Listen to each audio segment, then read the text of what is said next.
नीतिकांति आमर मंगलालित अवकाश बर्तमान सैलानी आउ किसी समय पर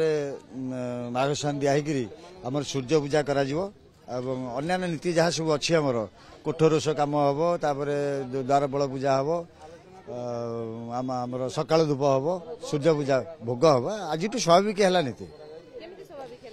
समर्था निजकर जो सहयोग नाला प्रशासन आलोचना करी आज से सफल कर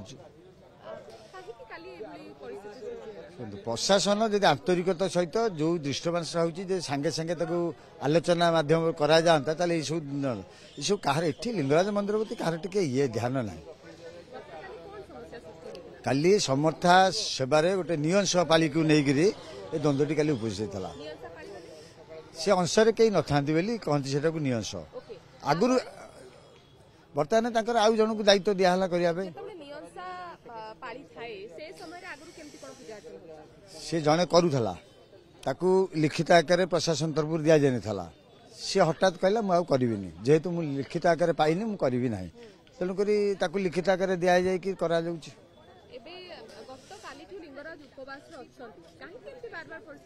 सेटा कौन आम कहींपरू से प्रशासन को आप पचारे निश्चित कहीं प्रशासन कहीं गोटे बुझुनि कहीं तुरंत कौटी सहयोग सहयोग करते कहीं बंद है हस्तक्षेप से कर से खबर पाई कर ठीक भाव आलोचना हो पारानी क्या सहित कह से कथा प्रशासन कह आम से स्वाभाविक है नीति।